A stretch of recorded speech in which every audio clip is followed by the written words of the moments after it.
Salmo de número 119, pregação da palavra do Senhor. Estaremos então iniciando uma série de sermões nesse salmo, esse sendo o maior capítulo da Bíblia, o maior salmo da palavra do Senhor. Diz assim a palavra do Senhor. Salmo 119, versículo 1 ao versículo 8. Bem-aventurados os irrepreensíveis no seu caminho, que andam na lei do Senhor. Bem-aventurados os que guardam as suas prescrições e o buscam de todo o coração. Não praticam iniquidade e andam nos seus caminhos. Tu ordenaste os teus mandamentos para que os cumpramos à risca. Tomara sejam firmes os meus passos, para que eu observe os teus preceitos. Então não terei de que me envergonhar quando considerar em todos os teus mandamentos. Render-te-ei graças com integridade de coração, quando tiver aprendido os teus retos juízos. Cumprirei os teus decretos, não me desampares jamais. Amém. Oremos ao Senhor para que Ele aplique a sua palavra em nossos corações. Senhor Deus Todo-Poderoso, Criador dos céus, da terra, do mar e de tudo que neles há. Nesse momento, queremos te pedir que o Senhor aplique a Tua palavra em nosso coração, para que possamos então aprender a partir da Tua palavra aquilo que o Senhor requer para nós. Tem misericórdia das nossas vidas, Senhor, que possamos ser crentes obedientes, fiéis, e que te amam de todo o Teu coração, e assim, Senhor, não seremos desamparados por Ti, como servos fiéis a Ti. Nos abençoa, aplica a Tua palavra em nosso coração. É no nome de Cristo que nós te pedimos. Amém. Amém. Você sabe o alfabeto? De A a Z?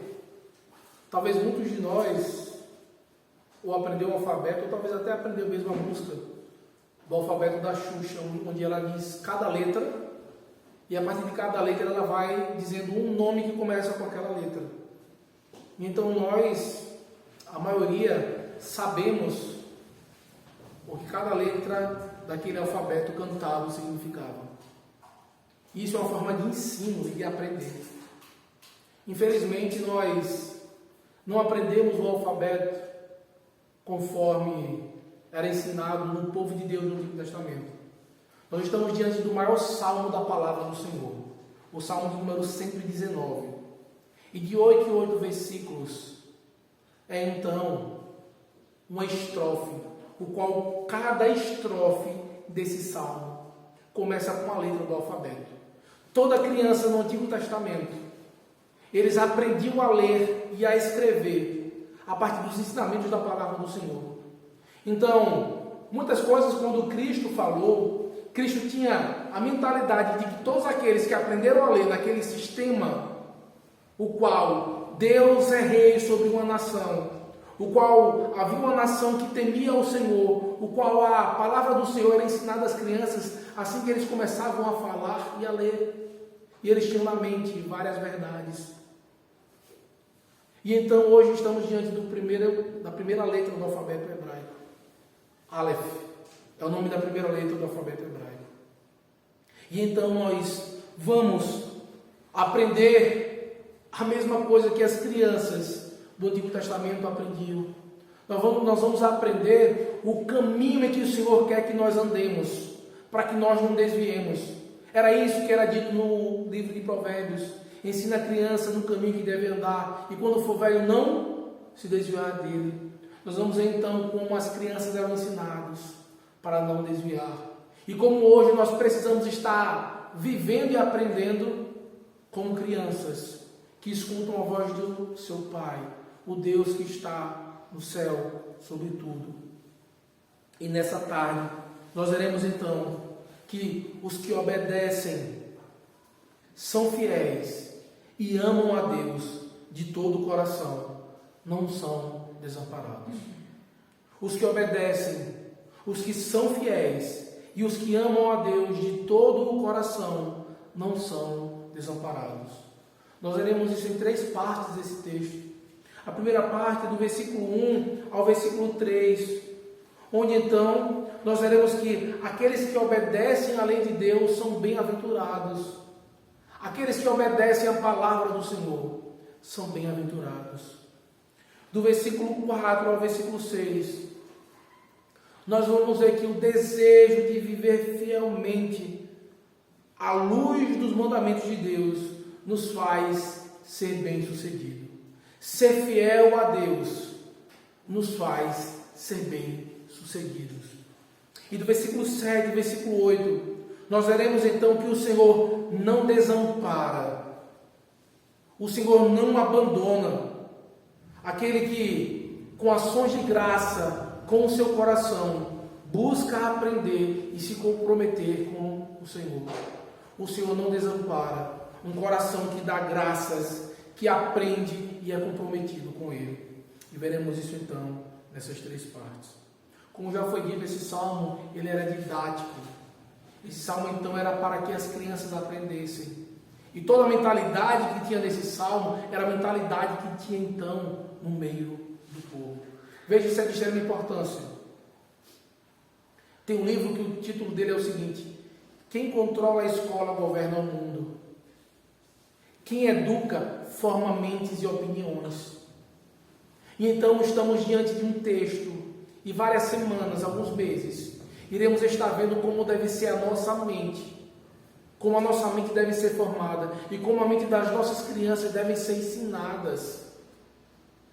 Veja como as crianças aqui nesse período, elas aprendiam a letra e elas recitavam todo esse salmo. Você já imaginou?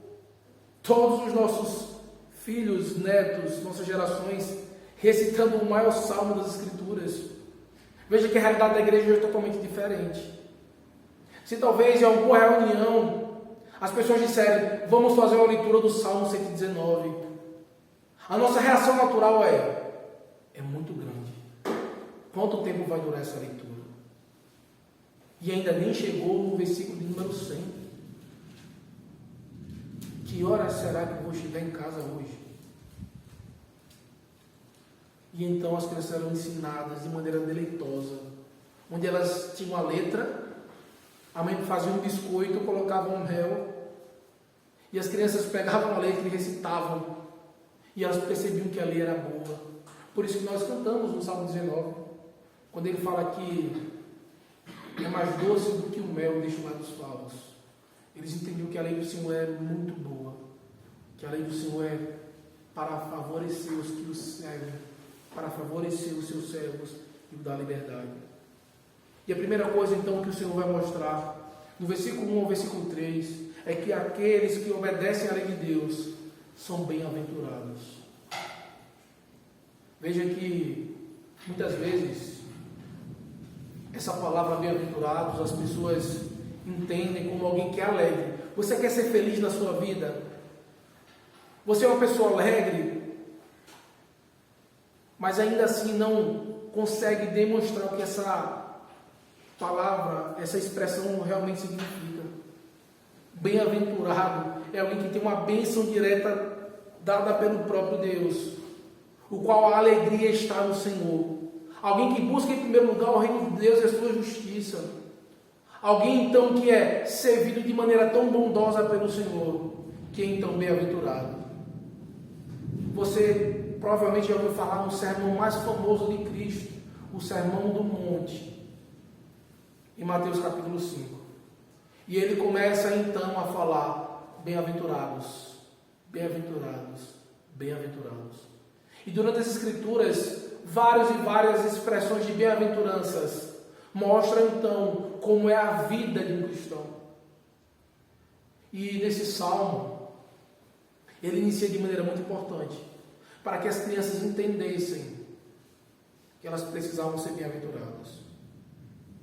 E é algo então que nós, como cristãos, filhos de Deus, devemos entender. Nós devemos buscar ser bem-aventurados.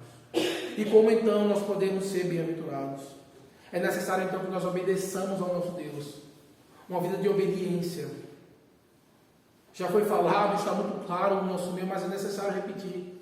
Você precisa ser obediente não para você ser salvo. Você precisa obedecer porque você já foi salvo. E por meio da salvação você consegue então ter uma vida obediente ao Senhor. E então você deve entender que bem-aventurados, o que diz o versículo 1, bem-aventurados e irrepreensíveis no seu caminho, que andam na lei do Senhor. Bem-aventurados os que são irrepreensíveis e que andam na lei do Senhor. Veja que muitas vezes as pessoas acham que ser irrepreensível é alguém que não peca nunca, é alguém que não erra nunca, alguém então que é perfeito nessa terra, o qual nunca pecou contra Deus, o qual nunca pecou contra o seu próximo e o qual nunca pecou contra si mesmo. Mas não é isso que o texto está exigindo, porque é impossível um homem então viver de maneira perfeita. E ele está dizendo então o que é que deve ser. Se eu não devo ser perfeito, como vou ser repreensível? É a partir de um sentimento de sinceridade e obediência ao Senhor nosso Deus, o qual, se você pecar, você confessa a Ele. Foi o que nós lemos no Salmo 51, versículo 17. Um pouco mais à frente irei falar sobre isso. Mas ele fala o quê? Um coração compungido e contrito não será desprezado. É um coração que entende que luta contra o pecado, que luta então contra a nossa vontade, muitas vezes de fazer o que é mal e de desobedecer ao nosso Deus. Mas então que sempre busca o Senhor confessando seus pecados e falhas. É necessário então que o crente ele tenha uma vida de confissão de pecados, para que ele seja então sincero e obediente, que ele então seja irrepreensível, para que quando ele perceber que está errado, ele, Senhor, me perdoe, e então nós nos tornemos mais alvos do que a neve. O Senhor então purificando os nossos pecados e as nossas falhas. Nós vemos então que a ideia de andar, de estar no caminho, é uma ideia, uma linguagem muito presente na palavra do Senhor. O Salmo de número 1, ele inicia dizendo: bem-aventurado o homem que não anda no conselho dos ímpios, não se detém no caminho dos pecadores, nem se assenta na roda dos escarnecedores. O Salmo 1 começa dizendo como ele não deve andar. E agora ele está dizendo como é que ele deve andar. Ele deve andar no caminho do Senhor. Ele deve andar então no caminho em que exalta o nome de Deus. E como é que ele pode fazer isso? O versículo 2 vai dizer, ele vai repetir a mesma expressão: bem-aventurado é o que guardam as suas prescrições e o buscam de todo o coração. Aquele então que guarda os mandamentos do Senhor. Aquele que então busca Ele de todo o coração. Veja como o princípio aqui não é alguém que vai viver de uma maneira perfeita, mas alguém que tem um coração compungido e contrito. Alguém que está com o coração disposto a adorar o Senhor. Alguém que está com o coração disposto a servir ao Senhor. É algo então que se alegra. É algo então que nos faz sentir prazer em estar na casa do Senhor, em cantar louvores, em cantar a sua própria palavra, em decorarmos a palavra do Senhor, salmos, outros textos, para então guardá-la no nosso coração, para não pecar contra o Senhor. É necessário então que você entenda que você ande no caminho do Senhor. Entenda que não há outro caminho para a salvação. Entenda que se você quiser estar na eternidade com Deus, é necessário então que você ande no caminho dele. E veja que esses 2 primeiros versículos eram o que as crianças eram ensinadas desde pequena. Elas entendiam que era necessário que elas andassem no caminho do Senhor. Nós precisamos andar no caminho do Senhor. E muitas vezes nós perguntamos: que caminho é esse? Como é que eu posso seguir o caminho do Senhor? Muitas vezes as pessoas acham que é necessário então que eu vá para a igreja dos crentes. É necessário, o que é que eu preciso fazer? Veja que essa foi uma pergunta do jovem rico. O que eu preciso fazer para ser salvo? Ele achava que estava fazendo tudo correto. E o Senhor Jesus Cristo disse para ele o seguinte: vai, ele era um jovem rico, vende todos os teus bens, dá aos pobres e me segue. Veja que esse versículo não está ordenando que você venda tudo que você tem. Mas o Senhor, que conhece o coração daquele jovem, percebeu que ele tinha um ídolo além de Deus. Ele amava o dinheiro. E então, o Senhor, quando Ele chama para andar no seu caminho, Ele não quer que você abandone tudo e viva sem nada. Mas Ele quer que Ele seja o Deus na vida dos seus. Que Ele seja o principal. Que não haja nenhum outro além dele. Foi o que nós lemos lá no primeiro mandamento: não terás outros deuses diante de mim. Você não tem como servir a Deus e as riquezas. Você não tem como servir a Deus e a homens. Você não tem como servir a Deus e a santos. Você não tem como viver desse jeito. Ou você serve a Deus, ou você serve qualquer outra coisa. E é justamente isso que era ensinado: siga o caminho do Senhor. E eu peço que você escute o que Cristo afirmou sobre isso. Abra a sua Bíblia no Evangelho de João, capítulo 14, versículo 6.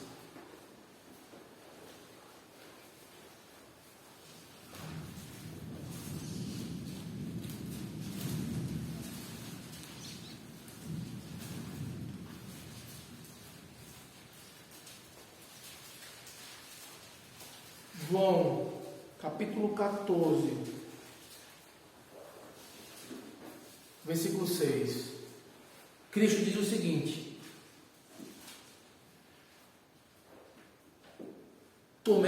versículo 5, Tomé tinha acabado de perguntar para ele: Senhor, não sabemos para onde vais, como saber o caminho?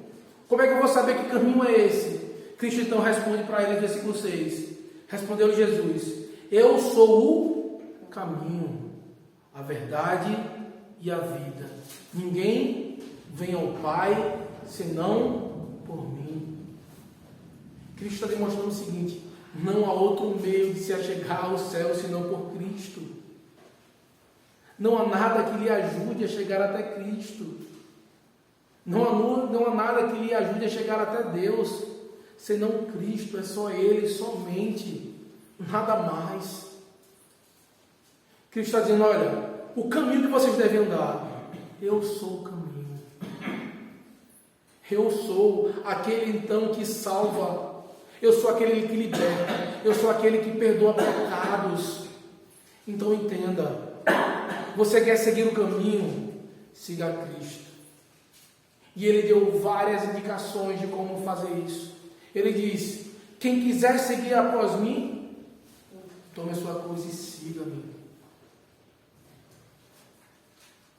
Quem não estiver disposto a abandonar as coisas dessa vida, e ele se refere a riquezas, a pai, mãe, seja lá o que for, por amor de mim, não é digno de mim. Ele mostra então que a prioridade da nossa vida deve ser servir o nosso Senhor Jesus Cristo, que Ele é o caminho. E Ele fala que nós devemos então seguir a Ele. Eu sou o caminho, a verdade e a vida. E se você tem a dúvida de como então seguir ao Senhor e andar no caminho dele, você deve continuar fazendo o que você fez hoje, adorando ao Senhor no dia dele, cultuando a Ele. Veremos um pouco mais disso no final desse sermão, onde fala de ações de graças. Mas é necessário então que o homem que foi criado por Deus ande no caminho dele e adore a Ele. Entenda: você foi criado para glorificar a Deus. Você foi criado então para louvar o nome dele. E quando você não faz isso, você não é um bem-aventurado. Mas quando você faz aquilo que Deus lhe criou para fazer, você é um bem-aventurado. Ande no caminho do Senhor, obedeça e seja fiel a Ele. E a partir do momento que começamos a andar no caminho do Senhor, a partir do momento que começamos a andar, nós começamos então a ser bem-sucedidos. Veja como isso aqui parece muito com o Salmo 1. O Salmo 1 fala: o homem que, bem-aventurado o homem que não faz isso, não faz isso, não faz isso. Ele fala: antes, o seu prazer está na lei do Senhor, e na sua lei medita dia e de noite. Ele vai começar a descrever como esse homem é. E o Salmo 1 traz uma figura de linguagem para nós entendermos o que do versículo 4 ao versículo 6 vai nos mostrar. Que aqueles que são fiéis são bem-sucedidos. Eles falam que esses bem-aventurados, eles são como uma árvore plantada junto à corrente de águas, que no devido tempo dá o seu fruto e cuja folhagem não murcha, e tudo quanto ele faz é bem-sucedido. E é essa a ideia. Seremos como árvores plantadas junto a águas, que dará frutos, e então estará forte e viva. Nós passamos então alguns meses que passaram, sem chuva, sem água. Estava tudo seco. Tivemos então já uma semana chovendo todos os dias. E se você começa a passar, você começa a ver tudo verdinho. Você começa a ver que algumas flores saíram. E você começa a passar e ver a beleza disso. E você fala: como isso está bom. Como a chuva fez bem para a nossa região. Olha como isso aqui está bem sucedido. Como isso aqui está indo bem. E é justamente essa figura de linguagem que o salmista está querendo nos ensinar. Que aqueles que são obedientes ao Senhor, aqueles que têm o desejo de ser mais fiéis, eles são bem-sucedidos. E Deus então, Ele exige de nós que sejamos bem-aventurados, que sejamos bem-sucedidos, assim como Ele é. O versículo número 4, ele vai dizer: olha, tu ordenaste os teus mandamentos para que os cumpramos à risca. O Senhor então, Ele escreveu os mandamentos para que nós busquemos ser fiéis a Ele de maneira perfeita. E você então pode estar se perguntando: mas pastor, como é que pode isso? O Senhor disse que era impossível e que Deus queria um coração grato. Mas, como agora eu vou fazer isso de maneira perfeita? Eu não consigo. Mas o Senhor fez os seus mandamentos para que nós os cumpramos à risca. E como é que isso funciona? O Senhor sabe da nossa incapacidade de cumprir a lei. Mas Ele não muda. Ele criou o homem perfeito, sem pecado, para que o homem então vivesse toda a sua vida de maneira perfeita. E como é que isso pode ser resolvido? Veja que Cristo, sendo o caminho, foi enviado pelo próprio Pai, porque nós não temos capacidade de cumprir a risca. E o que foi que Ele fez? Ele cumpriu a lei de maneira perfeita em nosso lugar. No mesmo Sermão do Monte, quando Ele começa então a falar das bem-aventuranças e fala sobre a lei, o que foi que Ele fala? Eu não vim revogar a lei, eu vim cumpri-la. E Cristo cumpriu a lei em nosso lugar, para satisfazer a vontade do Pai, porque nós não temos capacidade de viver de maneira perfeita. E Ele, isso aqui também mostra novamente como Cristo, Ele exige de nós aquilo que Ele é. 1 Pedro, capítulo 1, versículo 16, 15, 16, um texto conhecido por nós, onde Pedro fala, onde Cristo, uma citação do Antigo Testamento, onde Deus fala aqui: sede santos porque eu sou santo. Por que o Senhor exige de nós santidade? Por que Ele exige isso de nós? Porque é quem Ele é. Ele quer que nós pareçamos com Ele. Veja, você se torna parecido com aquilo que você adora. Já trouxemos essa ideia algumas vezes. O Salmo 116 vai dizer isso. Aqueles que têm olhos e não veem, que têm boca e não falam, têm nariz e não cheiram, têm ouvidos e não ouvem, eles temam, mas não apalpam. E quem adora essas coisas torna-se semelhante a eles. E nós nos parecemos com aquilo que nós adoramos. E devemos entender então que nós devemos parecer com o nosso Deus, porque Ele é santo. É isso que Ele fala: sede santos porque eu sou santo. A nossa obrigação de viver em santidade não é por causa do irmão do lado, não é por causa do diácono que fez isso ou deixou de fazer, não é porque eu ouvi aquela palavra que eu não gostava, porque o pastor falou isso ou porque o pastor fez isso. ou porque o pastor deixou a igreja, ou porque o pastor fez isso, aquilo, outro, ou seja lá quem foi. A sua obrigação de ser santo e a minha obrigação de ser santo é porque quem Deus é. O irmão muda. O diácono pode mudar. O pastor pode mudar. Mas Deus não. Ele é santo. Ele é imutável. É necessário que você entenda que o nosso padrão é o Senhor. E se nós errarmos, devemos então voltar para o caminho. E então, a partir do momento que nós entendemos isso, que nós devemos ser santos, a nossa mentalidade deve ser a mesma mentalidade do salmista. Veja o que ele diz no versículo 5 e no versículo 6. Ele fala: tomara sejam firmes os meus passos, para que eu observe os teus preceitos. Então não terei de que me envergonhar, quando considerar em todos os teus mandamentos. O salmista está dizendo: olha, eu sei que eu não consigo cumprir a risca, mas tomara que tudo aquilo que eu esteja fazendo seja da maneira que Deus exige. Eu devo procurar então que os meus passos sejam firmes. Ah, mas eu vou perder isso, eu vou deixar de ganhar isso. Ah, vão falar isso de mim. Você viu isso, essa preocupação do salmista? Ele falou: tomara que meus passos sejam firmes. Tomara então que eu consiga observar os preceitos do Senhor. Porque ele fala: aí sim, eu não terei de que me envergonhar, porque eu estou obedecendo ao meu Deus. Eu não tenho que me preocupar com o que pensam, com o que falam, ou com aquilo que vão deixar de me dar, ou que tirarão de mim. Mas sim, eu estou preocupado de considerar os mandamentos de Deus, de quando chegar na presença do Senhor, não ser envergonhado, não ser expulso da presença do Senhor. Uma das parábolas, as parábolas das bodas, onde o rei chama então todos para o casamento do seu filho, e fala que quando chegou lá na festa, tinha alguém vestido de maneira inapropriada, e o dono da festa chegou e perguntou o seguinte: o que é que você está fazendo aqui? Você não está vestido de maneira própria. E fala então que essa pessoa que estava lá de maneira inapropriada foi amarrada de pés e mãos e lançada no fogo do inferno. E que nós possamos estar preocupados justamente com isso. E quando chegarmos na presença do Rei, Criador dos céus e da terra, para que Ele não olhe para nós e então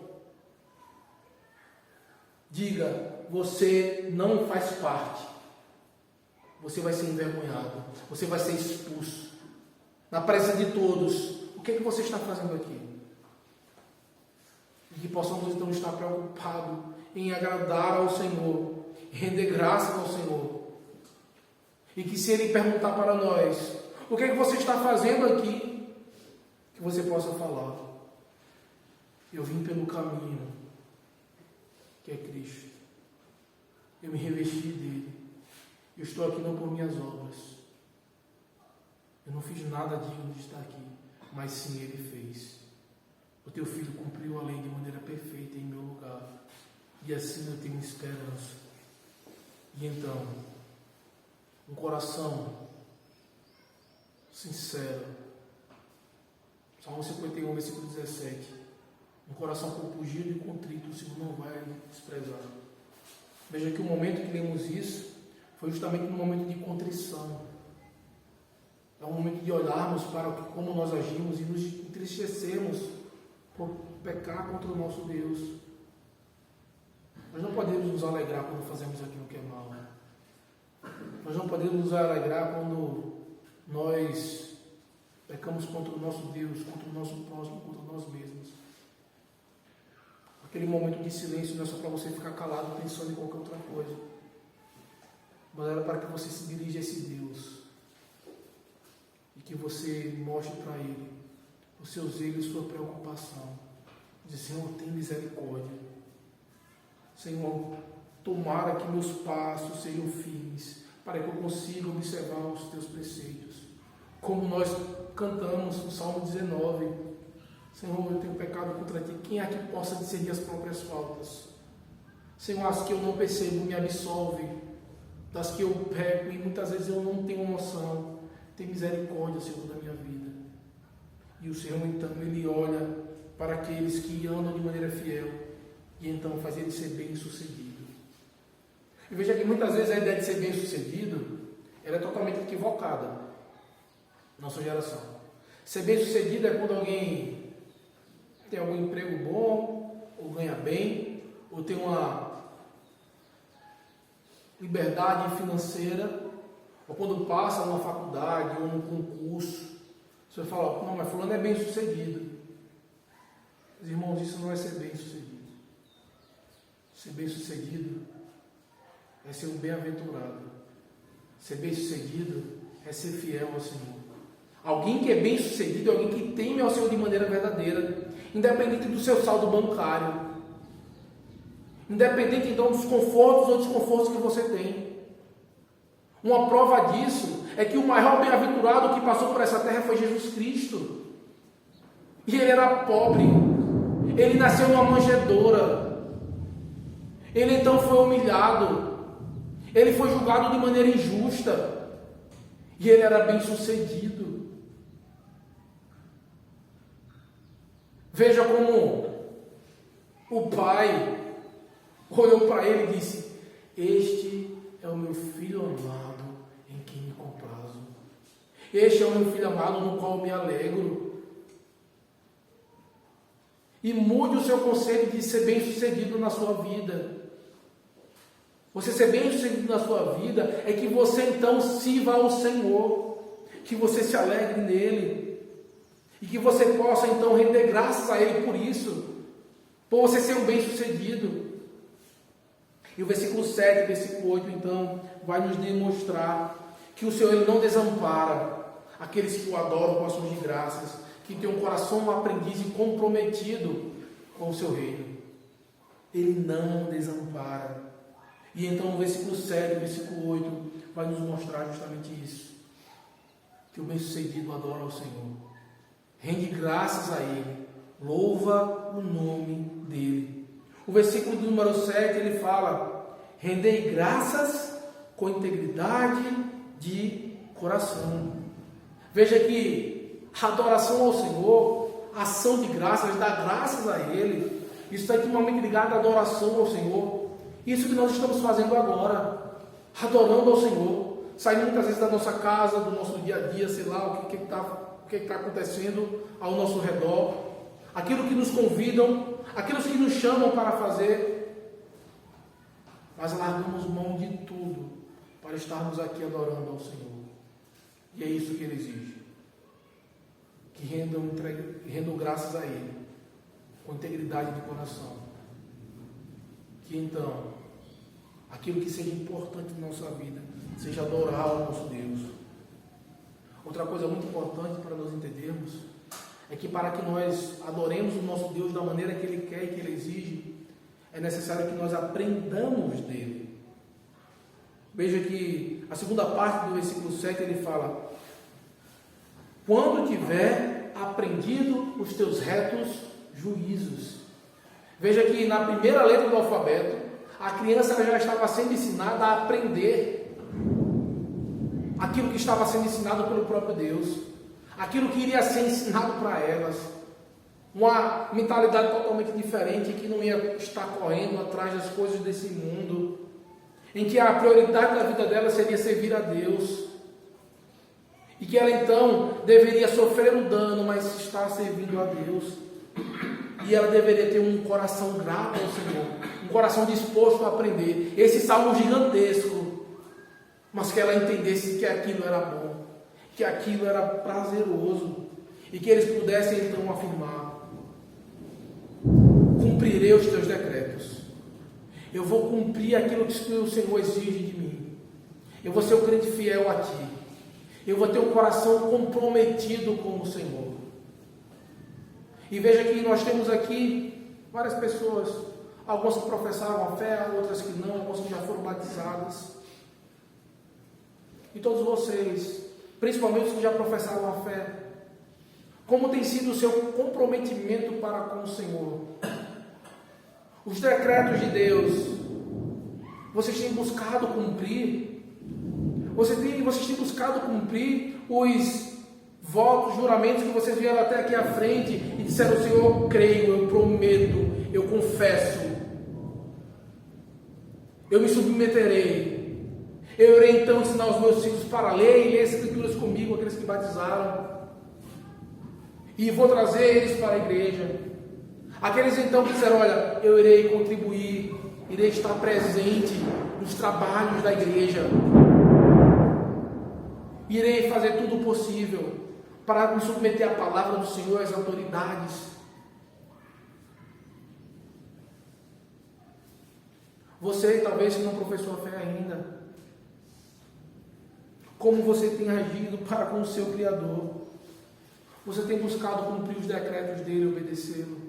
Como tem sido a sua vida? Se você for sincero com você, hoje você afirma que você é um bem-aventurado? Hoje você consegue afirmar que você realmente é alguém que obedece ao Senhor e tem dado graças a Ele agradecido? Provavelmente a sua resposta vai ser não. Provavelmente a resposta de todos nós será não. Mas aí é onde entra o Evangelho da Graça. Porque não depende de quem quer nem de quem corra, mas de Deus agir de misericórdia. Deus é um Deus misericordioso, que Ele não olha para mim e para você segundo as nossas obras. Apesar de nós quebrarmos os nossos votos, Deus Ele não quebra. Nós mudamos, Deus não. Isso é uma demonstração a mais de que nós devemos voltar a esse Deus. Sabe por quê? Porque Ele não nos desampara. O versículo de número 8, ele encerra dizendo: não me desampares jamais. Nós temos um Deus que não nos desampara. O Salmo então vai dizer que nem dormita nem dorme o guarda de Israel. Ele guarda a tua entrada e a tua saída. Ele nos guarda de todo mal e Ele livra a nossa alma. Deus é um Deus misericordioso. Ele é um Deus então que olha para pecadores como nós e tem misericórdia.